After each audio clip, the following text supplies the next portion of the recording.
ඔයාගේ ඊමේල් එකේ ඉන්බොක්ස් එකත් මෙන්න මේ විදිහට ප්‍රොමෝෂනල් ඊමේල් වලින් ෆුල් වෙලාද. ඉතින් මෙන්න මේ වගේ ප්‍රොමෝෂනල් ඊමේල් කොහොමද සදාටම අයින් කරගන්නේ? ඉතින් මෙන්න මේ විදිහට ඔයාත් try කරලා බලන්න. ඔයාට මුලින්ම කරන්න තියෙන්නේ ඔයාගේ ඊමේල් එක මෙන්න මේ විදිහට ඕපන් කරගන්න. ඔයා මුලින්ම ඔයාගේ ඊමේල් එකේ ඉන්බොක්ස් එකට යන්න ඕනේ. right. ඊට පස්සේ ඔයාට බලා ගන්න පුළුවන් මෙන්න මෙතන මෙන්න මේ විදිහට යටට යද්දී ඔයාට බලා ගන්න පුළුවන්.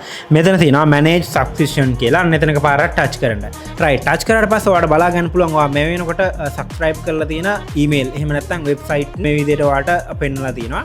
ඒ කියන්නේ example එකක් විදිහට ඔයා AliExpress එකේ account එකක් open කරා නම් auto මෙයාලගේ advertisement subscription එක ඔයා follow කරලා තියෙනවා. එතකොට ඒව හරහා ඔයාගේ email එක inbox එකට නිතර promotional email එනවා. ඉතින් මෙන්න මේ විදිහට තමයි ඔයාගේ email එක full වෙන්නේ. ඉතින් ඔයා මෙතනින් check කරන්න ඔයාට අනවශ්‍ය website අනවශ්‍ය email මොනවද තියෙන්නේ කියලා. ඉතින් මෙන්න මේ විදිහට ඔයාට check කරලා ඔයාට අනවශ්‍ය දෙයක් තියෙනවා නම් මෙන්න මෙතන තියෙනවා unsubscribe කියලා. අන්න එතනක පාරක් touch කරලා මෙන්න මේ button එක පාරක් touch කරපුවම ඔයාට අන්නේ site එකෙන් ආයෙ ඔයාට promotional email එන්නේ නැහැ. ඉතින් මෙන්න මේ විදිහට try කරලා ඔයාට මෙන්න මේ විදිහට ඔයාගේ මේ subscription list එක clear කරගන්න පුළුවන්. ඉතින් මෙන්න මේ විදිහට ඔයාට පුළුවන් try කරලා බලන්න. ඒ වගේම මගේ තවත් වීඩියෝස් වලට බලන්න ඕන නම් මගේ TikTok channel එක, ඒ වගේම Facebook page එක follow කරලා තියාගන්න අමතක කරන්න එපා.